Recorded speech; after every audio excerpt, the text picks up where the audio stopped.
Good day and welcome to Let's Talk, your CXC interactive social media program. Today we are speaking e-testing.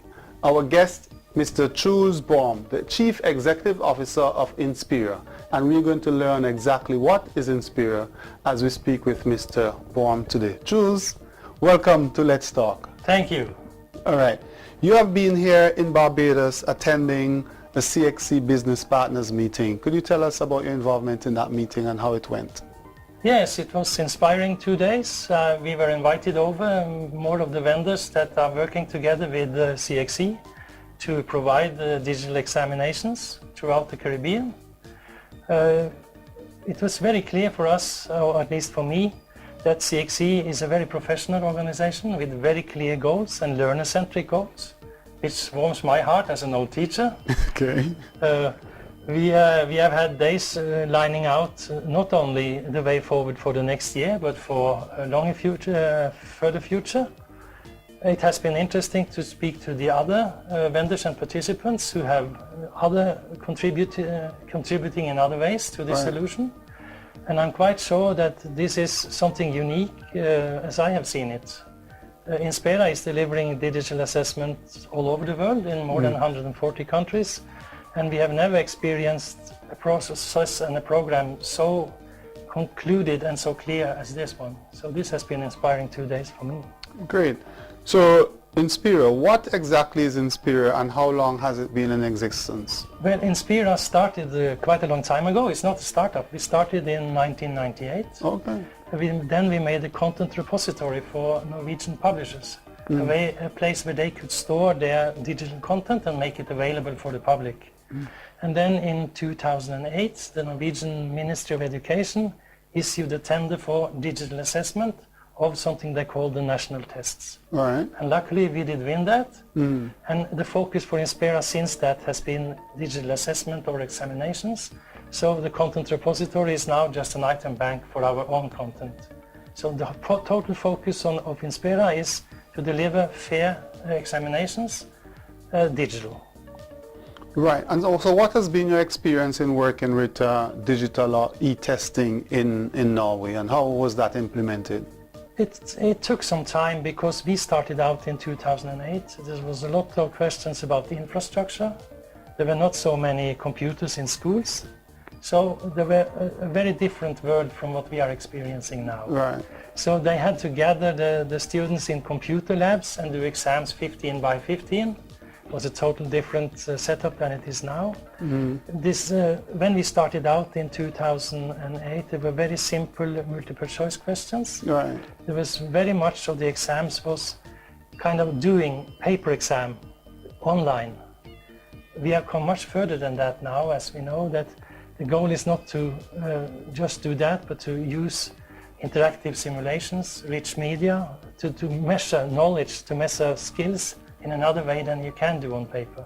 Because that is how I see the goal of digital assessment. That it is, you can measure 24th century goals, skills in a much better way. I think digital assessment has been some kind of, at least in the Nordics, a missing link. Right. Because students are using computers through their studies, through their learning, and then they will definitely use computers in the workplace when they go out of school. So why then should the exam be on paper? It doesn't make sense. Right. I think that's the same reasoning CXC has in terms of one of the compelling reasons for moving towards e-testing. Yeah. So you said that you have been using rich media. Could you explain to our audience what you mean by rich media? Yeah, for instance, we use video, you can use sound recording, you can play sound, you can have interactive maths, graphs, for instance. We use different third-party tools that are integrated into the solution, like GeoGebra, which is you can do simultaneous graphing. So I think that is a much richer way of doing things. You can't do simulations on paper. No. So how has there been a difference in the performance of the students moving to e-testing than when they were doing the test on paper?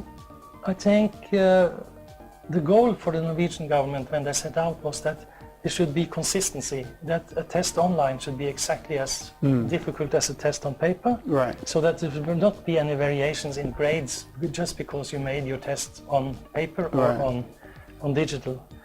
I think further on they have seen assessment as a kind of agent for change, because they say the way you assess also influences the way you teach and learn, right. how education is performed. So they have seen more and more that when the exam is digital, then also teachers will use more digital material in their teaching and learning. Right. So they have seen kind of that the examination can be an agent or a catalyst for change. So currently, what percentage of the examinations in Norway is offered on digital format? No, 100% of the national tests are now digital. For the smaller or for the lower grades, it's mostly done on tablets. Right. So last year, about 10% of the tests were tablet-based.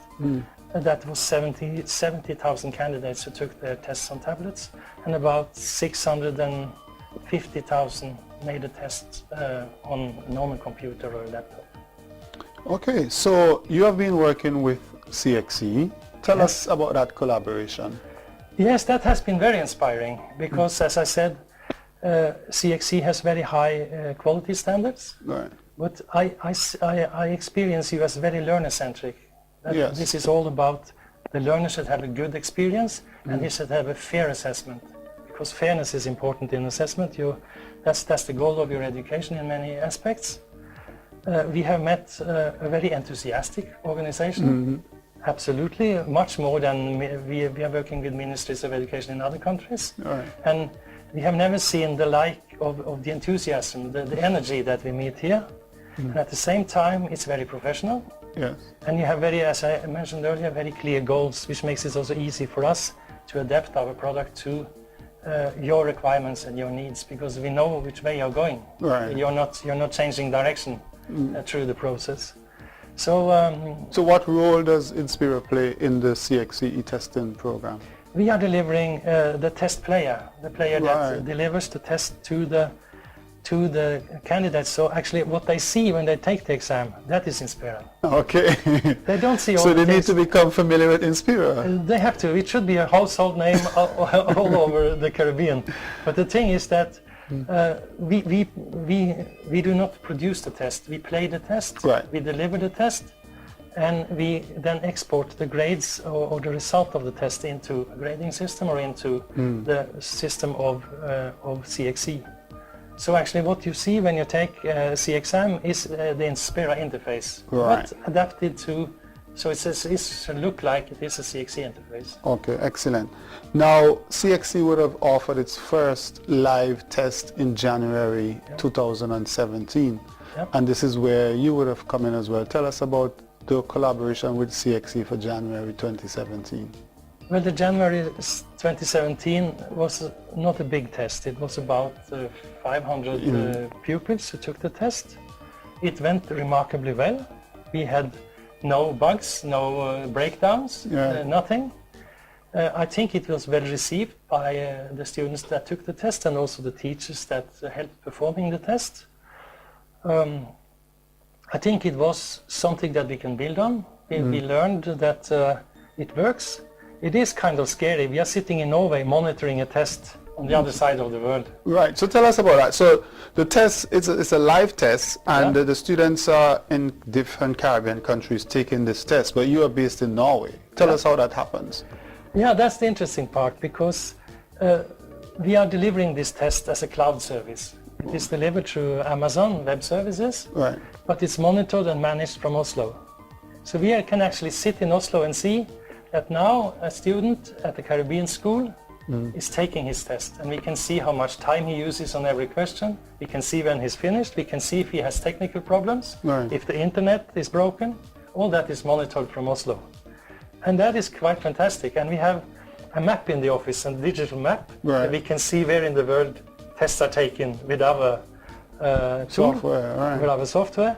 And of course, when the January tests were there, we all gathered around and say, look, no, someone in the Caribbean is actually logging into our system, Right. which is exciting for us. I'm sure it is exciting for the team here at CXC as well, because you would be constantly in touch with them while that is happening. Yeah, we do. So we are online with you, and you have the same monitor as you have here in place. Right. And that monitor can also be distributed out to all the regions, all the test centers, all the schools where tests are taken, so they can all have an overview of what is going on during the test. As you mentioned, January was pretty small, 500 candidates, but we are now preparing for May, June, which is a much larger cohort. Tell us what is happening now in preparation for May, June. Yeah, what we are doing now is many of the things that was happening in January was actually manually managed. Mm-hmm. Now we have automated the process. That is to make it scalable so that we can handle a large number of users. And I think that is the most important thing when you do an exam. It has to work. We cannot allow for breakdowns. We cannot allow for technical problems, because that will disturb the result of the test. Right. You know, we are measuring the pupil's skill and abilities, not his way of working around technology. Right. So we have to make it smooth, we have to make it automated, and we have to make sure that the interface is so easy to use that there is no barriers. Mm. And I think we are well prepared for January. We are looking forward to it. Right. So let's see what happens. So currently you're working with the team at CXC to put everything in place for that. So there is a team at CXC, of course, authoring, making the exam, making the tests. And we are just working now with them on integrations with CXC. We are working with CXC to prepare and train the staff and then the people out in the regions that will do the test. So that is our preparation, and I think already we are well off. Okay. We have made a test already, and I think I don't see that this will be a big problem. I think the numbers we are trying to reach now is manageable, and it seems like we are in control. Okay. And looking forward to the future, how do you see the future of e-testing? I think e-testing is coming to stay. We have implemented e-testing all over the world in many regions. We have never had one customer, client, or organizations who have said, we have tried e-testing, this was not for us, go back to paper. Okay. That has not happened. There are different paces of how it is implemented. Right. There are often some pupils or students who prefer paper-based tests. It will always be like that. But I think this is certainly the future, and this is something that will develop further in the years to come, I think. Where you can take a test anytime, any place. Yeah. You can take a test on an individual basis, a test adjusted to the different pupils' levels and needs. So it will be a more flexible situation in the future. I think assessment is a big discussion. How do you assess or how do you measure knowledge? And that is the most important thing. And technology is just a way to measure it the best and most fair way. And technology should not be in the center. The learner must be in the center, and the quality of the test must be in the center. All right. Thank you very much. It has been great speaking with you, Truls Bohm, and we certainly look forward to the May-June e-testing here in the Caribbean and the results, and all the best with the collaboration between CXC and Inspera. You have been listening and looking and viewing and hearing about e-testing on another issue of Let's Talk. My name is Cleveland Sam for the Caribbean Examinations Council. Thank you very much for watching.